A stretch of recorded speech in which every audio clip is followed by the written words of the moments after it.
It's Wednesday, April 29th, 2020. Digital Trends Live is about to start. Here are some of the topics we're covering on today's episode of the show. Zoom has some more competition as the previously enterprise or paid use only Google Meet now goes public, joining a number of different tech firms taking on the online meeting platform. And of course, the effects of coronavirus are wide-reaching, but now the production of some electric vehicles are being halted, including an announcement today by Ford and Lincoln. Plus, we have some great guests joining the show, including Byce Olson, a global strategist at Intel, to talk about their new partnership, which aims to make ICUs safer from medical personnel. And speaking of safety, we'll also be joined by Daniel Kaufman of HoMedics to discuss their line of sanitization products, which utilize UV rays and can help clean surfaces such as your phone and even the air in your home. All of that and more on today's episode of Digital Trends Live.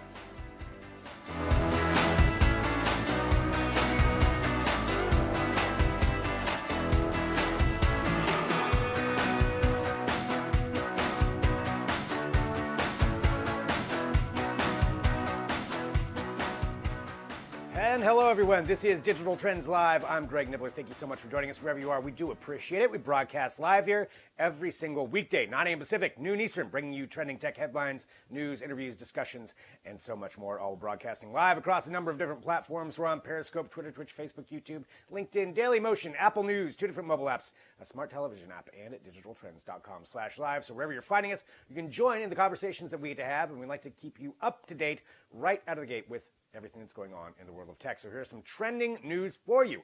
Obviously, as all of us are working from home right now and carrying on with our meetings, Zoom became a very important part of a lot of people's lives, but other tech firms are following suit to provide some more competition. And now we're seeing this. Google Meet has previously been an enterprise or paid subscription-based platform that people could use that was similar to Zoom, at least as far as the group meeting capacity. But again, just for paid subscriptions for G Suite enterprise customers. Now, they have announced that they are going to be actually rolling this out for consumer use. It's going to be free to use until September 30th. That's when it's going to change, where calls will be capped at 60 minutes, and then you'll have less access to some of the features. But still, until September 30th, they're going to start rolling this out. Google Meet actually has launched a number of different features which are similar to Zoom as far as use cases. You can have up to 100 people in there. You do have to have a Gmail account in order to utilize it. So even if you send an invitation to somebody, they can't just use a link. They have to have a Gmail account or create one for it.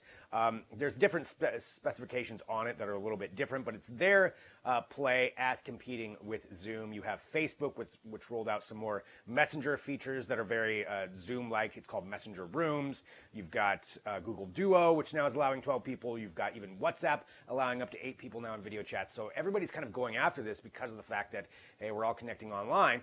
And this is the way that we have to do that right now. So this is something that they are doing, and we'll have to see where it goes out. But it is going to be rolling updates, so don't expect it necessarily to show up. If you do have a Gmail account, it may not be there yet. I checked mine before this. It's not quite there, but it's something they're going to be rolling out. So Google Meet now going out for the public. A couple of other updates in association with coronavirus. We do have this. Apple Maps is now going to be adding coronavirus testing sites for the whole United States. And this is something they talked about that they were working towards previously. And one of the big issues, right, for somebody who wants to get tested or needs to get tested is, where do you go get tested? That's a kind of an issue for a lot of people. So Apple is now going to be putting these onto their maps. It's going to be very clearly marked where it is. They've also rolled out a platform for people, for hospitals, healthcare providers, and businesses to register as a COVID-19 testing site, where they can actually put in there, if you are a hospital or somebody who does provide testing, you can go to this portal, enter in your information. That information will then show up on Apple Maps for general people who are using it, in order to see where they can find a test site. And that's kind of what it'll look like. It'll have that red dot there that'll show up with the medical glyph icon, as they call it. And it'll have a special banner in there too. It'll also have even reviews, although the reviews may not necessarily be about the COVID-19 test. It'll be reviews just about the organization that's providing them, but that's something else you'll see rolling out in Apple Maps. And one other thing too, seeing the effects of coronavirus. Obviously, we know events are being affected, and we know that all of those are canceled right now. And again, it's far-reaching. But something else that's being affected is apparently the production of electric vehicles. And this is coming from an announcement from Ford Lincoln. They had previously made a big push about this partnership they're making with Rivian. Rivian is an electric vehicle manufacturer. They've made a lot of waves with some of their new products they were going to be coming out with. They have a new truck that was going to be coming out later on this year, which would ostensibly compete with the Cybertruck. But now that we are seeing how changes are being affected, this was a partnership they had with Ford Lincoln to create an SUV. And without going into too many details, you can read more at digitaltrends.com. This is something that they have delayed. Ford and Lincoln announced that this partnership is canceled. They're not going to be making the SUV. Lincoln said they're still going to be working with Rivian, but the SUV itself canceled completely. And you could say that's maybe because of gas being so low or production being halted in so many capacities, but it's an interesting development. You'll have to see if that plays out across the industry, how that's going to affect different things, but certainly a big one there for Ford and Lincoln canceling that electric SUV with Rivian. All right, continuing on with the trending news for you, and I know that we go through this quick, but we want to make sure that you're up to date throughout the day. Make sure you know what's going on. If you want to read more in depth about anything we're talking about, digitaltrends.com is the place to go. But some interesting fallout and changes that are happening when it comes to entertainment, something that we're all consuming a lot of, I would imagine, right now, online entertainment, and the movie industry and Hollywood production companies certainly being affected by that, so much so that Universal Pictures took a step and released Trolls World Tour.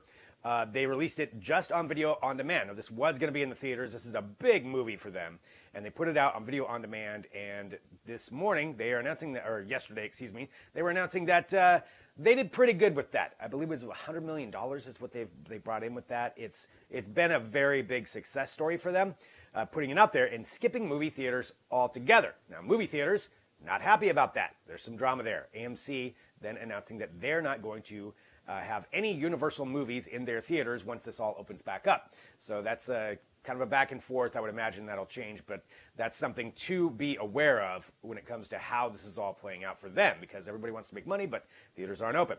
Now, the Academy Awards also did this. This sounds like I'm recounting a soap opera here. It does kind of feel like that, but it is a lot of money on the line when it comes down to this. And so the Academy Awards announcing that they will allow streaming movies into consideration for awards if they had already had a plan to go into theaters, but then because of this, those plans changed. So things like Trolls World Tour would be up for nomination for Best Animated Feature, say, if they were nominated. They could be nominated. So we'll have to see where this all goes out and how this is going to change everything. But certainly some issues that were already relevant when it comes to streaming entertainment on how it's being considered by a whole as a whole by Hollywood. This is something that's playing out right now, right in front of us. So we'll see where this all goes. But remember, hundreds of millions of dollars and billions of dollars even are on the line with all of this stuff, and our entertainment too, our movies that we want to see. How are we going to see them? That's what we'll find out as this all plays out. Continuing on here with trending news, let's talk about some products. Products are still coming out, and there's a lot of products that were slated to be coming out around this time. We knew back in, I believe it was November or October, when Google announced their Pixel Buds 2. Essentially, that's what they are, the Pixel Buds 2. Well, now they are for sale. So the second generation, we've got our hands, I believe Nick Woodward has a set of them that he is going to be reviewing, but we've got a preliminary review up at digitaltrends.com just talking about some of the features. The colors, they come in clearly white. That's the name of it to start with. There's 3 other colors that are going to be going on after that. They are a little bit heavier than the Apple AirPods by apparently over a gram each. So they're not the heaviest ones. The Galaxy Buds Plus and Amazon Echo Buds are heavier. But this is their play into this, and certainly wireless earbuds are a huge thing right now. They also are hooked up to Google Assistant very easily, so that's what he was saying, is that the hot word-enabled earbuds are the way that it works is very smooth. But this is something else, that's another play in this bud market that we have, the earbud market, I guess. So that's something else that we'll see. But we do have the preliminary review up there. They're $179. You can read some more details. We're going to have a full review once he has some time to actually wear them around for a while. But again, another product coming out. It's nice to see that happening. So that is the Google Pixel Buds 2. And finally here, something interesting that I thought you would want to be aware of, because there were 20,000 people watching this live stream earlier today, and that has to do with Assassin's Creed making a an interesting way to announce where the location is of their new game. Now, Assassin's Creed Odyssey came out in 2018, set in ancient Greece. Obviously, Assassin's Creed being a huge line of games. But this is what they were doing in order to announce it. And I actually haven't checked in on it for a little bit, so I'm not sure where there is. But what they had is an artist who was Boss Logic was creating a live piece of art in Photoshop, and by the time he was going to be done with this thing, that was going to reveal where it was that this new game is going to be taking place, the new one in the franchise. So take a look at it. It looks like it's maybe ancient England is what I'm going to guess. Middle Ages, maybe. I don't know. It's hard to say, but that's what they're doing with it. I thought there was a pretty unique way to reveal what's going on, and certainly right now we have time, to take a look at some things like this. So that is Assassin's Creed with the live Photoshop of it.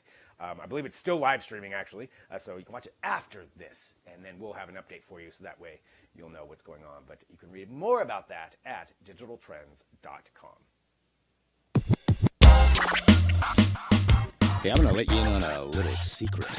It's now time for the product of the day.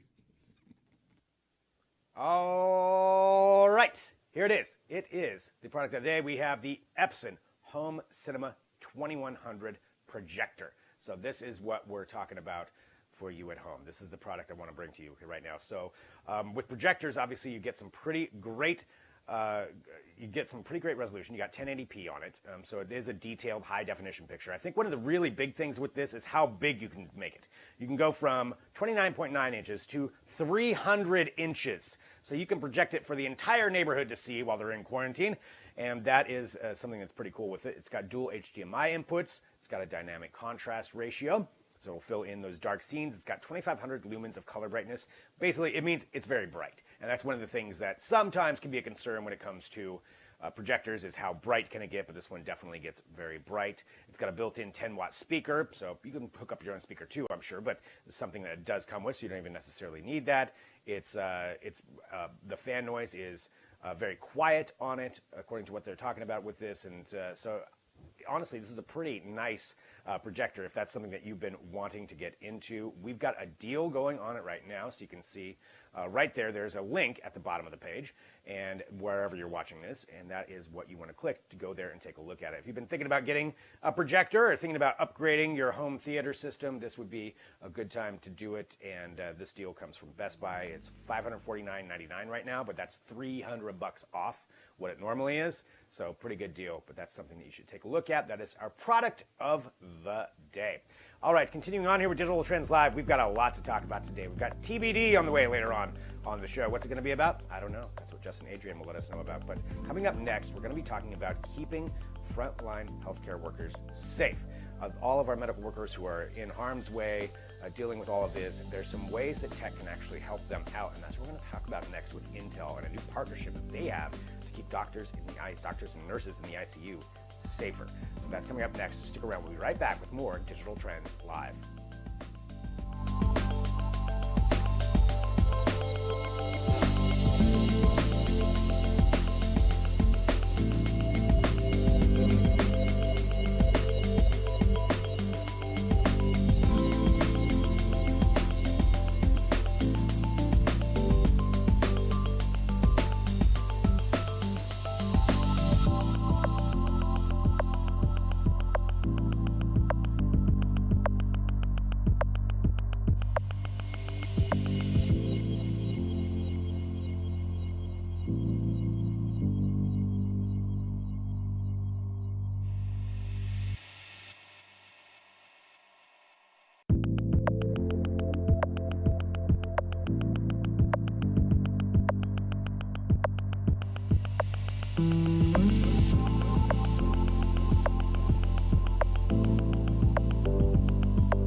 Digital Trends Live. Again, thank you everyone for joining us wherever you are. We appreciate it.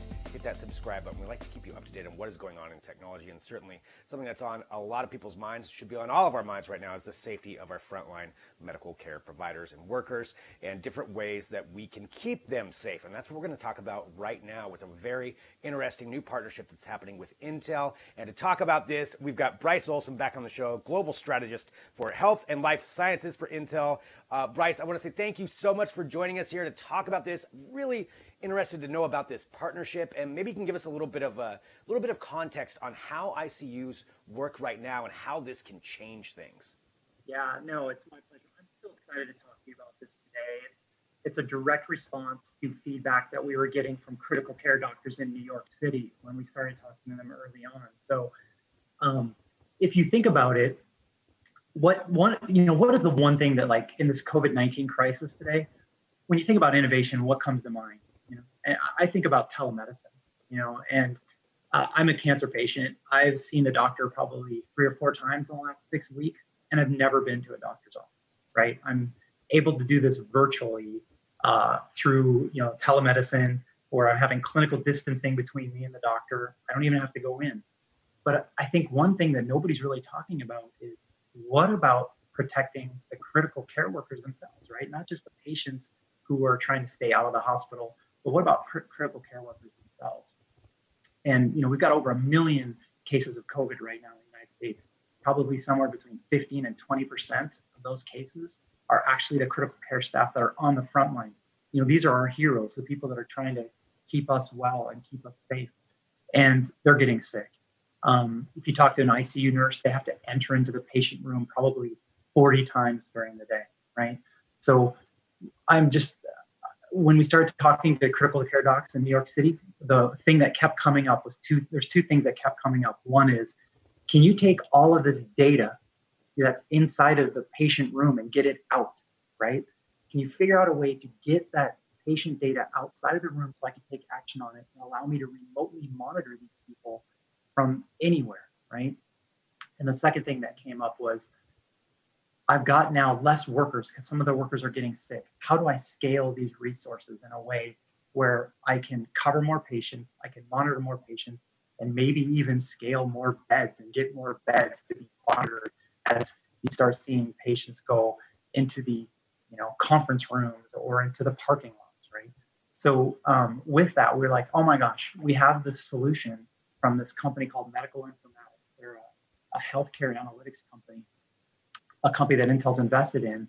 And so as part of Intel's $50 million pandemic response, we today announced a program. It's called the Scale to Serve program. And the goal is to enable as many hospitals across the United States to change and essentially create a new standard of patient ICU care, where we can enable critical care teams to monitor a patient from anywhere. And when I mean anywhere, I mean anywhere. That could be in a quarantine area of a hospital, or it could be a respiratory therapist room in their house, right? Where we can protect these workers from contagion and also scale them in ways that were not possible before. I mean, that sounds like it's tackling so many different things. I mean, certainly ICU nurses and care workers. I've got one of my very good friends is one, and it's scary. She's got to deal with all of this, and for all of our benefit. They're amazing people. So keeping them safe, really great. You also mentioned capacity because of the fact that maybe we, that's one of the worries, right? That our hospitals will be overrun. So capacity is something. Now, you talked about the data, and I'm really interested in that side of things. So what kind of data can they monitor? And if there's something that has to be done, what can they do remotely? Yeah, no, it's a great question. So today, if you look at probably 70% of all hospitals in America today, if you want to go in and address a patient, you have to go into the ICU room. There's no virtual ICU, for at least 70% of hospitals today. You have to go into the room and physically look at these monitors, a cardiac monitor, a ventilator. You have to look at the monitors, and then you have to try to figure out how to take all that data and make sense of it. With this solution, you can take data from any bedside device. It doesn't matter who the vendor is, it's agnostic, and take all that data, including rich waveform, high fidelity data, and remotely bring that together into one view where you can look at one patient maybe as a virtual rounding situation where the whole critical care team is getting on a Zoom session and they're looking at this one patient and seeing if the interventions they're doing are actually working. Or you could look at 100 patients in one screen and look at, like, okay, I want to look at ventilator data on 100 different patients, from the sickest to the least sick, and like see, what kind of action I need to take.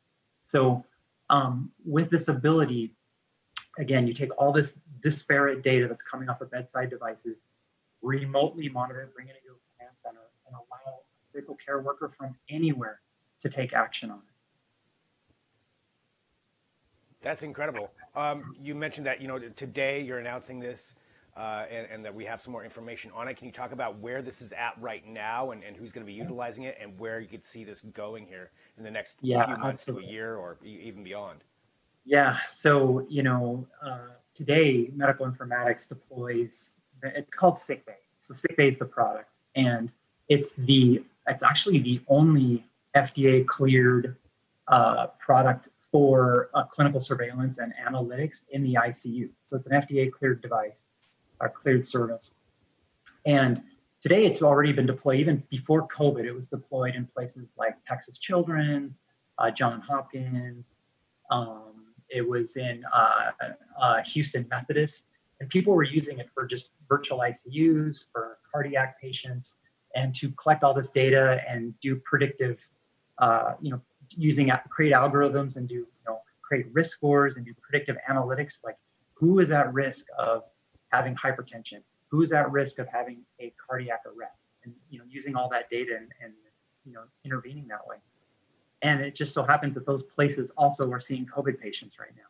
So we're seeing places like Johns Hopkins, places like Houston Methodist rapidly deploy this, because once you've got it set up, the ability to take an acute care bed and turn it into a monitored ICU bed that's looking at COVID patients, you can do it in minutes.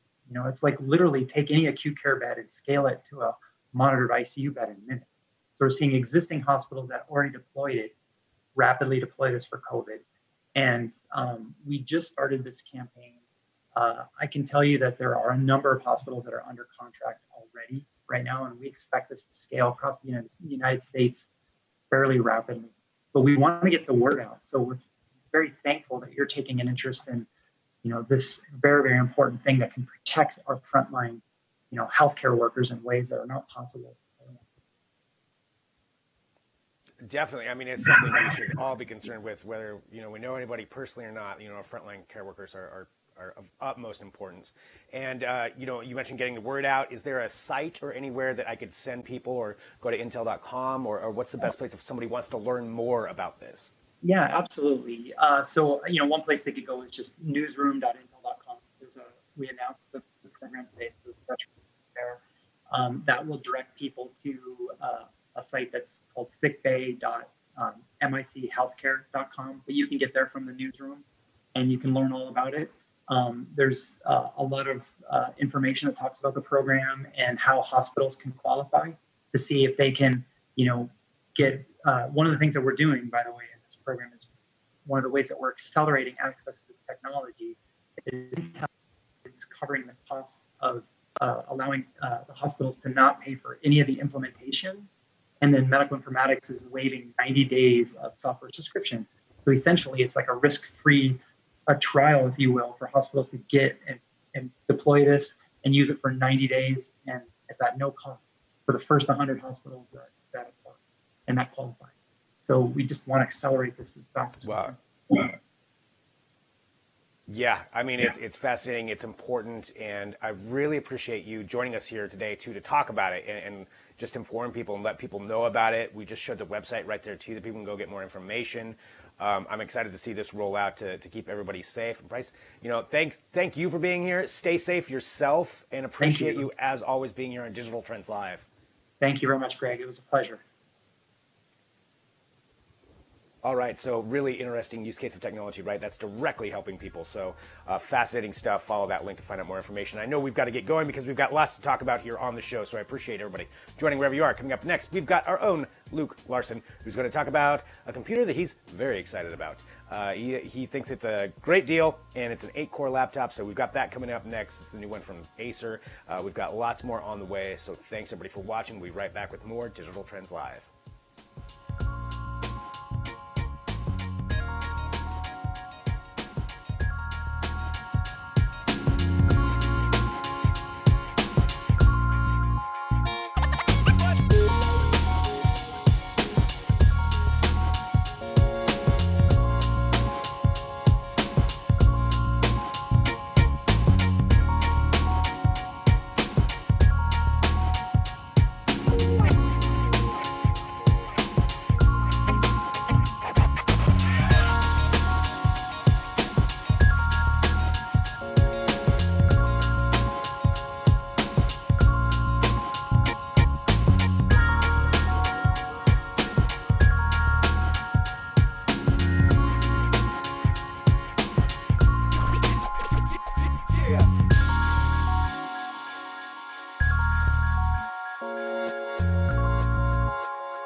Hello, this is Digital Trends Live. I'm Greg Nibbler. Thanks for joining. Hit that subscribe button because we keep you up to date on everything going on in tech, and that includes new products that are coming out and exciting ones at that. We're going to talk about a laptop right now. To do so, we've got our own Luke Larsen joining us.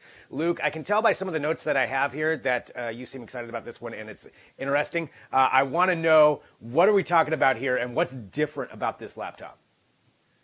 Yeah, first of all, hi, Greg. But normally we are talking about kind of more premium laptops. Those are the things that we're most interested in, the XPSs, the MacBooks of the world. But I have something here that is a little more budget friendly. I think a lot of people are looking for things that are under $1,000. Laptops are a little bit cheaper. So what I have here is something really interesting, the Acer Swift 3. There's a kind of look at it. This is kind of a mainstay of budget laptops, always has been, this particular model. But this has something really interesting in it, which is the brand new Ryzen laptop processors, which these are the brand new 8-core, 8-thread chips, which are really interesting because they bring sort of a new level of performance to these laptops that really haven't been in them, really not even in I'm not even talking about laptops in this price, but laptops in this size have not had this amount of performance. So that's what's really interesting about them sort of right off the bat. Yeah, 8-core in something that's at that level of pricing. I mean, let's talk about what 8-core gets you with something like that. What can you do with 8-core versus what this was before? Yeah, so 8 cores, basically that gives you a lot more capability in terms of anything that uses any application that can use those cores, which we're talking about content creation, kind of Adobe Suite, that kind of thing, Photoshop, video editing, that sort of thing. So those are the types of tasks that multi-core processors are really good at. And 8 cores is a lot of cores. Just to give you an idea, right now, outside of laptops like this one, 8 cores are going to cost you usually over $2,000. We're talking about things like the XPS 15, MacBook Pro 16-inch. Those are large laptops. They're expensive. They're sort of like workstations for professionals. So really, this is a laptop completely in a different league. It's really thin and light. It's a 14-inch laptop, but it's not much bigger than your standard 13-inch laptops. And what it does is it brings that kind of capability to a new size, but also this only costs $650. So this is a really cheap laptop that might be perfect for like a student or somebody who's like getting started in video editing or photo editing, or kind of wants to do that on the side. So some really awesome potential there. And I'm kind of getting started in the review process of this. And I've done some of my initial tests on it, and it's really, really promising compared to a laptop like the Dell XPS 13, something I talk about all the time, which is a pretty powerful laptop considering the size of it. But compared to this thing with this AMD Ryzen processor, this is 33% faster than the XPS 13. And it's about half the price. And that's in real life multi-core, kind of like, this was a video encoding test that I did on this.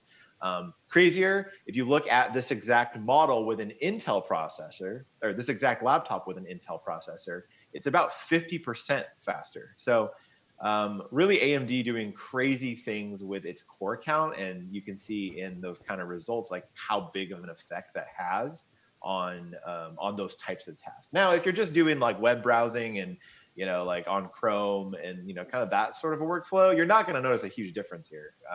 But it is in those kind of specialty tasks that this thing really does shine. And it really is impressive because, just getting into the details a little bit, this is a 15-watt processor still, so it doesn't have a lot of heat going in it, and yet it still has 8 cores. And this particular one has 8 threads also. And that is a little bit limited compared to the 8-core 16-thread processors that we see in like those ones I mentioned earlier, the Dell XPS 15 or the MacBook Pro, or even some of the other Ryzen processors we're seeing in gaming laptops. I've reviewed the first one that came out about a month ago now. It's the Zephyrus G14. Crazy, crazy performance in this exact type of task. This isn't quite at that level, but for this price and for this size, it's really, really impressive.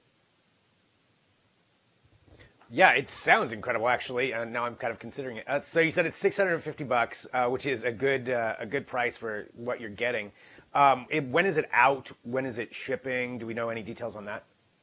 Yeah. So the availability, I think they're saying in the next few weeks or so. So I've got this thing a little bit early to kind of take a look at it for review, but it should be coming out within the next few weeks. And we're going to see more of these Ryzen processors show up in similar types of laptops. And I will say, this is still a budget laptop, and there are things about it that are thoroughly budget. Like, it's made out of plastic. It's got some kind of chunky bezels.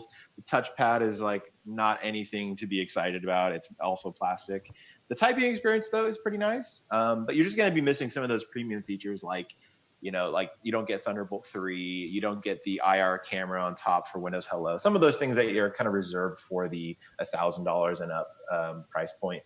But, if you're just looking for performance and you want to spend a little bit less money, I think the Acer Swift 3 so far is like a pretty impressive deal, mostly thanks to those AMD Ryzen chips. So that's the Swift 3. Nice. It'll be interesting to see that competition heat up too with more AMD chips, like you said, coming out, and seeing how Intel responds. And I don't know, that's pretty exciting when it comes to laptops and computing in general.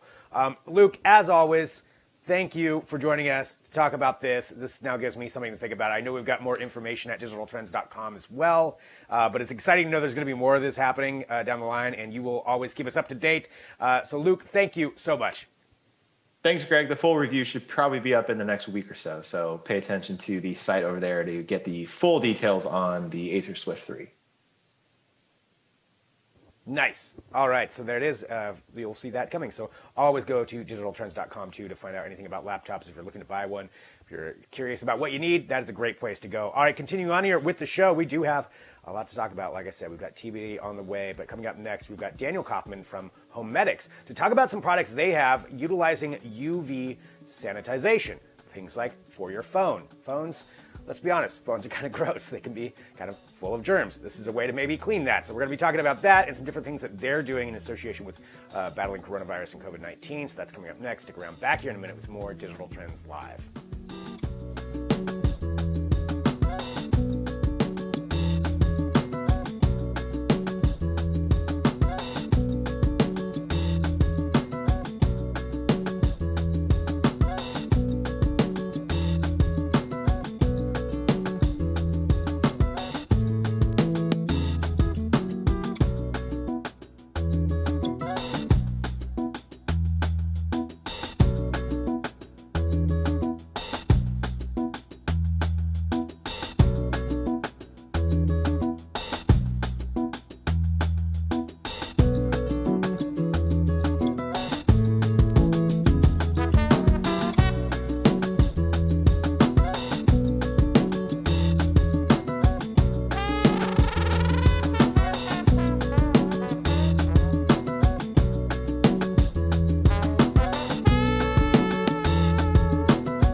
back to Digital Trends Live. I'm Greg Nibbler again. Thank you for joining us. Hit that subscribe button on whatever platform you're watching. Then you can join the show here every day. You can drop in your comments, your questions as we go throughout it, because we like to keep you up to date on everything that's going on in technology. And certainly right now, cleanliness, making sure we're safe from germs and viruses is something that's on everybody's mind. And we see a lot in the news about different ways to do that, whether it's disinfectants or using UV light to actually clean things. And that's what we're going to talk about right now.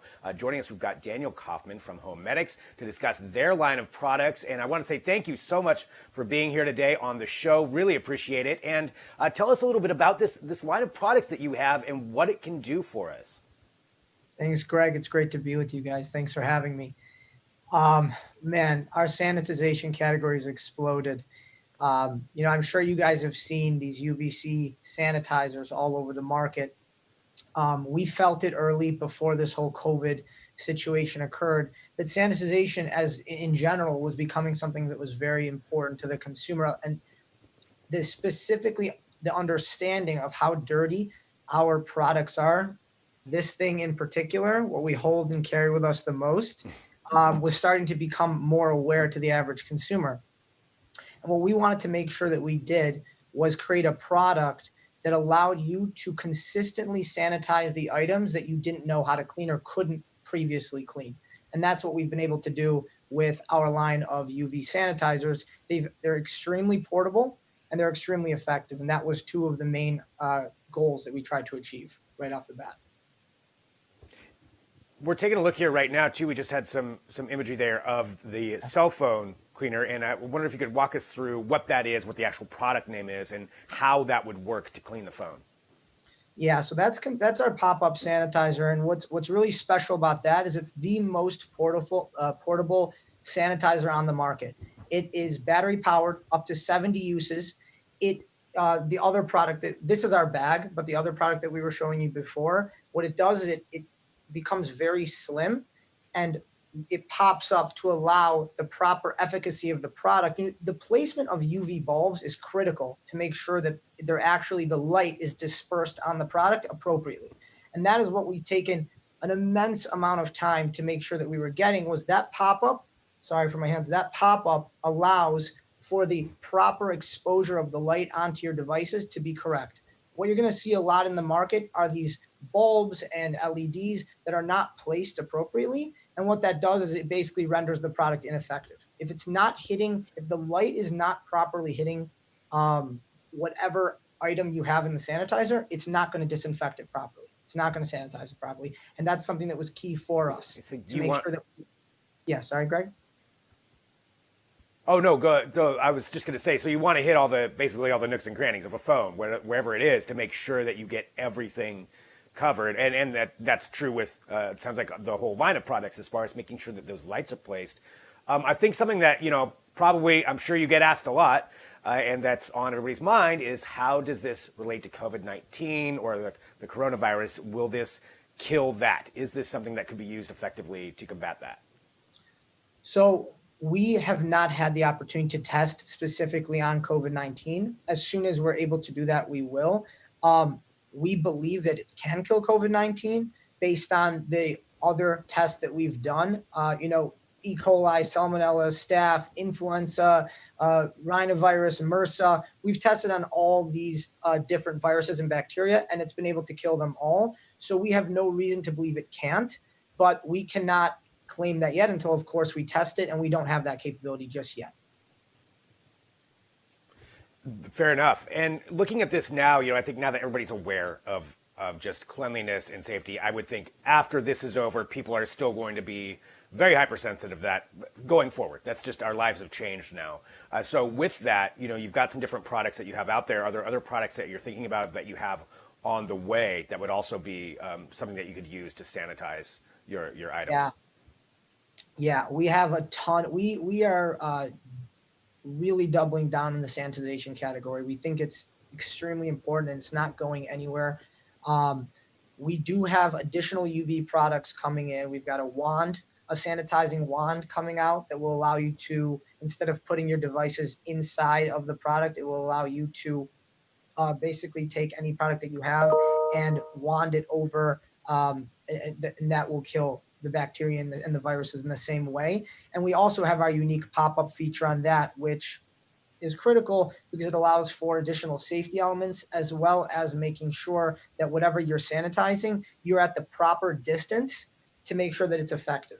Everything that we're doing with our product line is specifically tailored for three things: efficacy, convenient, really two: efficacy and convenience. I'm sorry, and three: safety. Efficacy, convenience, safety. We want to make sure that you can use these products as much as possible, because there are other sanitizers in the market that you were able to use, but they were stationary. They were at your house, took 10 minutes, you'd use it once a day, and that's great, but that doesn't impact before you eat. That doesn't impact before you play with your children. There's so many other times of the day that you need to make sure that you are clean. And if you wash your hands and then you pick up your phone that hasn't been cleaned or sanitized all day, what are you really doing? The wand is right back to square one. Yeah, exactly. So the wand is one of the products we're coming out with. We're also going to be launching 2 opening price point sanitizers, which will sanitize a little bit more slowly, and they won't have the as much of a portability factor because they won't have the built-in battery, but you'll be able to get those for much lower price points for those who are not interested in spending quite what the current ones cost. And in addition to that, I know, and that's great to know. Oh yeah, you got some more. Go, please. Yeah, no, we have one more category coming out that's not UV, but it's really exciting as well. So I won't just divulge right yet, I guess, because it's a whole nother category, but it's in sanitization, and there's a lot of amazing stuff that we're launching in this category, because like I said, we really believe that it's important, and it's not only going to help with COVID, but generally, being sanitizing consistently and being more aware of our hygiene will allow for some of the average things that we deal with on a regular basis, the normal flu, etc. We could see rates come down a lot on those as well. Which, yeah, going forward, I mean, like I said, all of our mentalities have changed. We're all now aware. If you weren't aware before, you are very aware of cleanliness and sanitization before. And looking forward with that, talking about what you're doing as the company, I know that you've got a couple of different things that I'm taking a look at here too, like tackling the stress of working from home and some different things that HoMedics is doing for that. Can you talk to us a little bit about that? Yeah, absolutely. So our entire product line is really at home health and wellness. That's who HoMedics is. Our mission is to keep you on top of your game 24/7, drug-free. So as you're showing right now, our handheld massagers, both for recovery as well as pain management. I mean, we are constantly sitting on a chair all day, especially now. We're barely moving. We're not getting up to go to meetings. We're Zooming and Teamsing all day long. So these products are massage cushions, our handheld massagers, and then all the way to our aromatherapy and our air purification devices. All these things really impact your day. It's about the entire circadian rhythm. Your 24-hour cycle is so important to how you feel. And what we've been able to accomplish is having a myriad of categories that all work together to make you, at your optimal performance. So as an example, our air category, our air purification category, with UVC lights as well, we're indoors 93% of the time normally. That's probably 98% now with everybody being stuck at home. Think about what do you do more than breathe? Nothing. And the air inside your house is actually often dirtier, up to 5 times dirtier actually than outdoor air. So it's something that we don't really think about, but it's extremely important to our health. So that's another example of a product that right now, while you're working from home, you should really be thinking about an air purifier for your house, because that can impact not only the ability for you to stay healthy, but things like fatigue and drowsiness that you never really connect to your air quality, but it's a major factor. So it's a lot of things to think about that we're all kind of going through right now as we realize some of these issues and some of these products that you're mentioning, that would cover a lot of that. And I want to let for everybody at home know what's the best place to go to take a look at some of your products and follow along with what you have out already and what's going to be coming out. Yeah, just our website, www.homedics.com. It's very easy. You can navigate through our entire line. We actually have a sanitization tab specifically, so you can look at the products that we're, really showcasing and trying to assist with on the sanitization side. But then you can look at our entire lineup: massagers, sleep therapy, blood pressure monitors, pulse oximeters, which we have right now, which are really important. Can be really actually life changing and from a perspective of understanding your blood oxygen level, which is very important with COVID right now. So I actually recommend that everybody get a pulse oximeter. It's a major safety tool right now. Well, thank you so much for being here on Digital Trends Live to talk about all this and let us know about these products that you have and how we can be, sanitize our products. And plus, our phones are gross, like we talked about at the beginning. They just are. You need to make sure those things are clean. And thank you so much for being here today. Really appreciate you being here on Digital Trends Live. Thanks, Greg. It was awesome being with you guys, and look forward to doing it again. Absolutely. All right, and thank you everybody for joining us too. This is Digital Trends Live. We get to talk about all kinds of things coming up. We've got TBD. So what are we going to talk about there? Well, that's what Jess and Adrien are going to let us know. That's coming up in about 10 minutes or so. Before that, though, we've got a great package here from Caleb. Caleb's going to walk you through how to use your television as a monitor. So he's going to be talking about that next. So stick around. We'll be right back with more Digital Trends Live.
It occurred to me at CES, and wow, CES, can you even imagine doing something like that right now? I said it then, and I need to say it again. Your next gaming monitor should be a newer 4K HDR TV. Certainly for console gamers, and I would argue for at least some PC gamers as well. Y'all can argue until you're blue in the face over console versus PC, but when it comes to display technology, that's where I want to step in. Hey everyone, Caleb Dension for Digital Trends here, and yes, I know this is a potentially controversial topic. I don't know why it would be though, for those who know what's going on with today's TVs, but I want to speak mostly about the developments that have taken place with TVs over the past year, and really what we're going to be seeing later this year that compels me to suggest you seriously consider one of a handful of TVs for your new gaming monitor. So, let's get to it. The chief reasons gaming monitors have made more sense for PC gamers and competitive console gamers in the past are response time, variable refresh rate, input lag, and pixel density. Also, you get more inputs.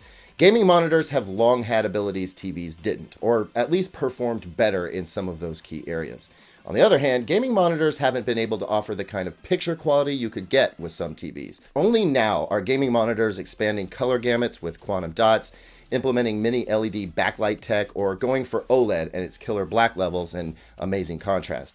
But those fancy gaming monitors come at a cost as high as many TVs, and they still aren't as big or as beautiful as a TV.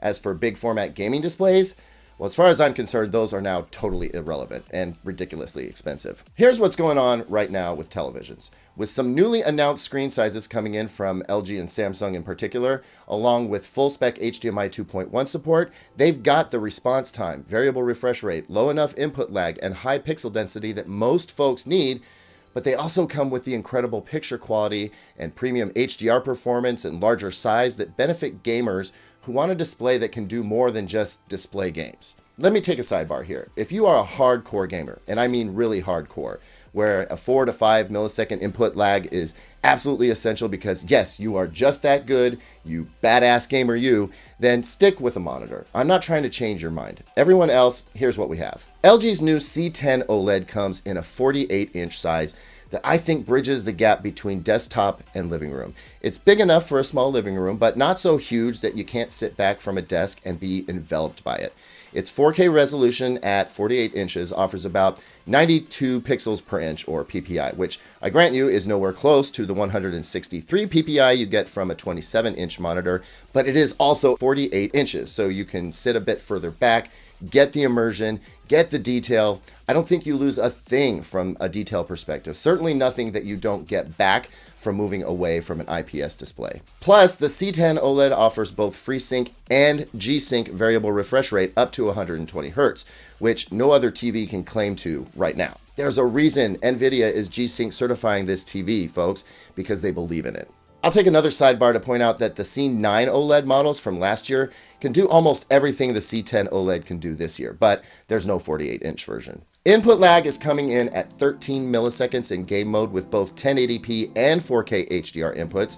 Shout out to Chris Heinen for measuring that for me.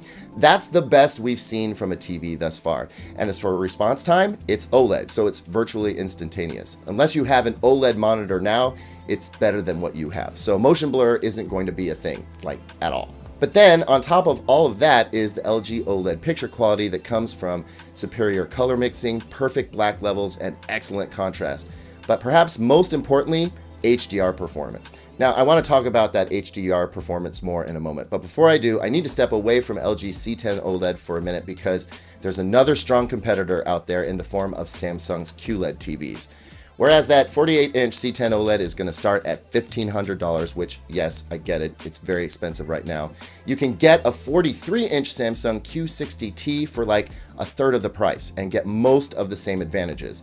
It's not going to have the perfect blacks like the OLED, and it doesn't support G-Sync, but otherwise the response time, input lag, FreeSync, 120 Hz, and pixel density are all right there. And that's super compelling at $550 or so. Now, where was I?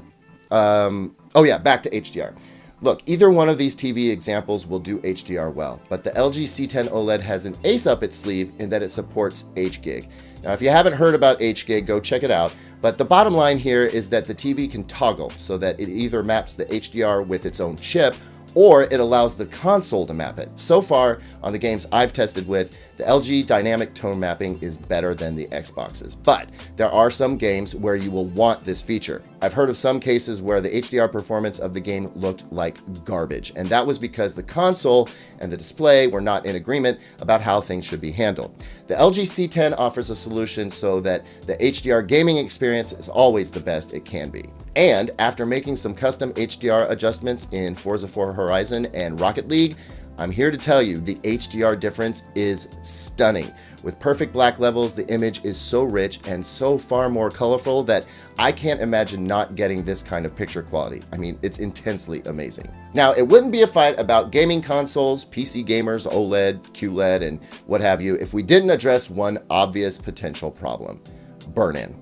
Look, out of respect, I'm not gonna roll my eyes. I can see how burn-in could be a problem if you play hours upon hours a day of the exact same game.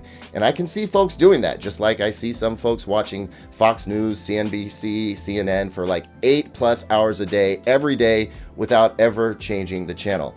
Yes, you can burn in an OLED. And if you think you might do that, then don't spend the primo dollars to make it happen. Just go with a Samsung QLED 43-incher or stick to gaming monitors. I'm not trying to convert people who might damage a TV. I just wanted to let folks who have less particular needs and hadn't already heard that TVs are slowly making gaming monitors make less and less sense. It's true this year, and it will be even more true next year. We've turned a corner, and that's just where we're at.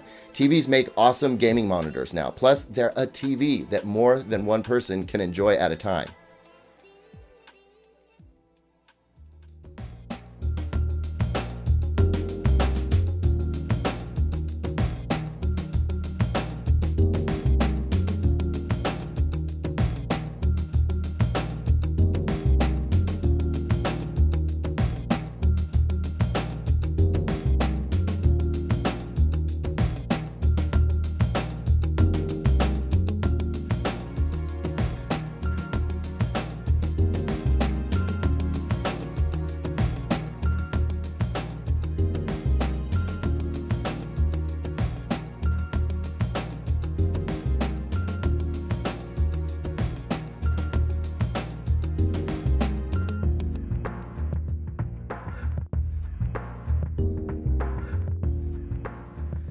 Hello there, this is Digital Trends Live. I'm Greg Nibbler, and thank you for joining us. Hit that subscribe button, whatever platform you're on. You can join in the conversations that we get to have, and a conversation is going to be had now because it's Wednesday, which means it's time for TBD, where we're joined by two amazing guests and our hosts of TBD.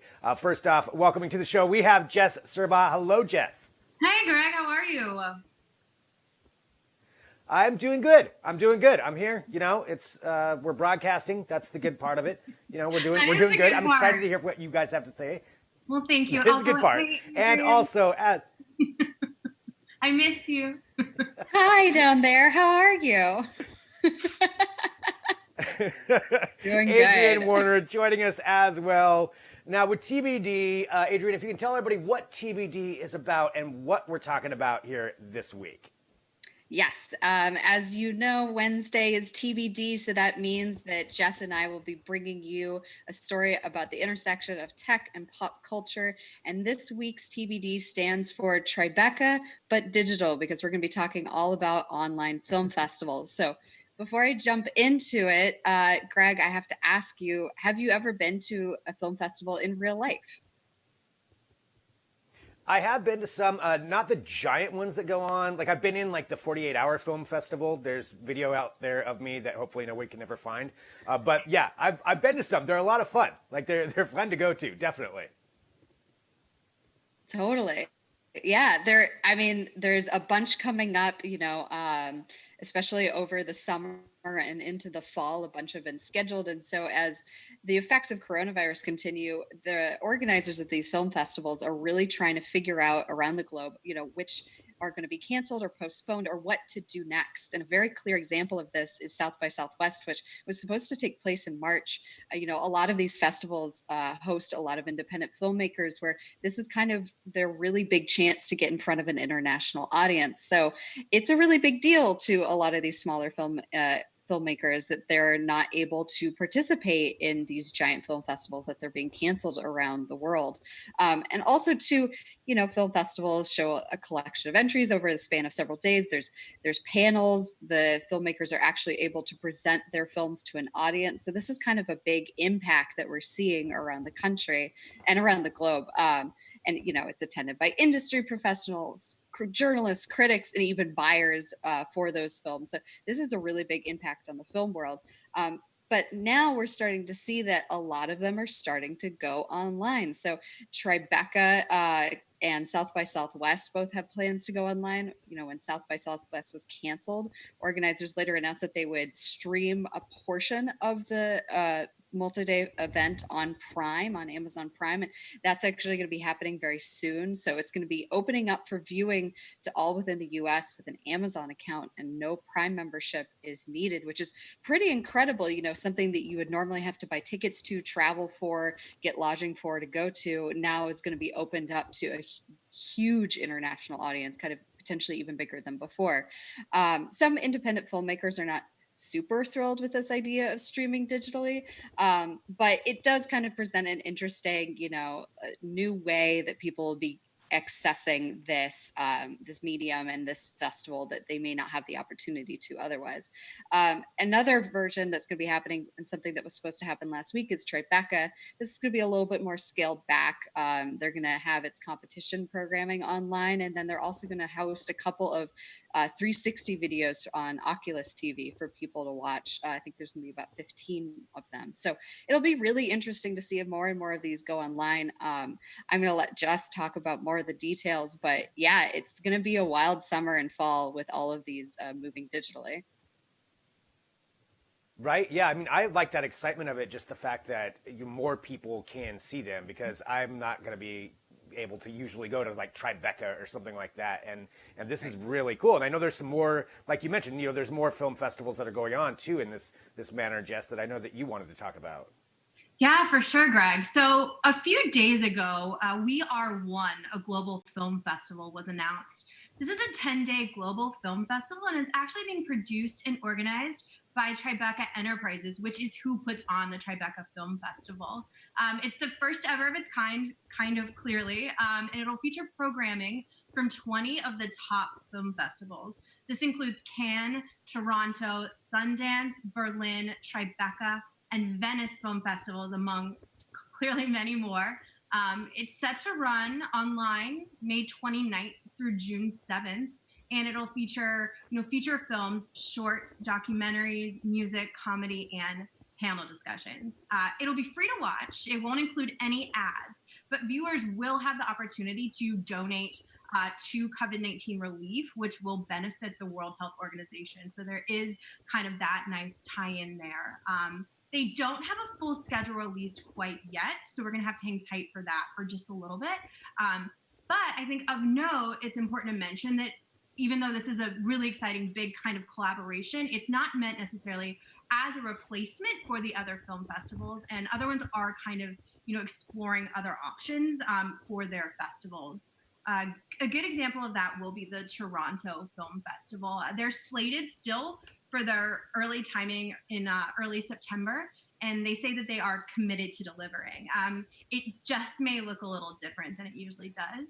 They've already started developing some, virtual and streaming alternatives, and they say they will definitely be a digital component in some regard. They're actually calling it kind of like a hybrid festival. So that'll be interesting to see kind of what happens there.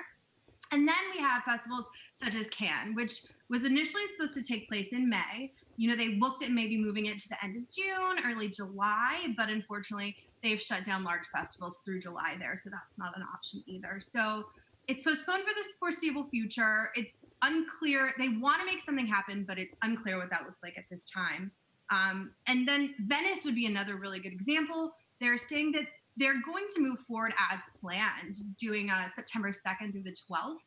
They did, after Cannes had to push off twice, there was a little bit of talk about a potential collaboration between Cannes and Venice so that they could make something happen, but it does sound like that won't be happening, but that Venice is trying to go forward. So we'll see what they can make happen. I mean, September seems far out, but with everything happening, who really knows? So I think there's a lot to watch for, but I personally am really excited for the We Are One Global Film Festival to kind of see how that goes and kind of be able to get a taste from, many different film festivals.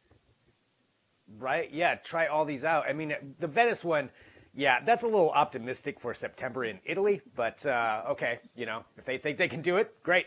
But yeah, this is fascinating. So some really, really great stuff to watch and be a part of. And I know, though, here for TBD, there is something else that is a part of this segment every week, and that is Kick Stop It. What do we have this week?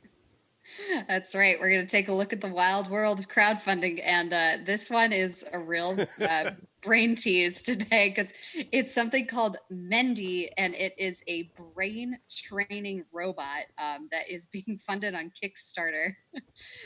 It's mildly terrifying. So it connects to it's a headband that connects to an app that's supposed to improve your cognitive performance as you continue to train with it. It claims to measure blood flow and oxygen levels to your prefrontal cortex, and supposedly as you continue on these brain training exercises, you're increasing the flow of oxygen and blood flow to that area and doing better thinking and performing. I can't say that it doesn't give you subliminal messages because that's what it seems like to me. But apparently it has received funding from Sweden's top investing firm and the EU. So maybe it is legit. TBD on that. Yeah, I know I've used this term before, but this seems really like something out of Black Mirror. I mean, this is directly from a plot.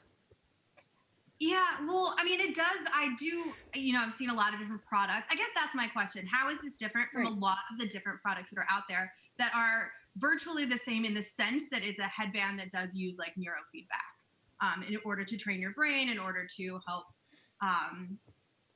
focus and intelligence and all of these good things. But yeah, what's the difference?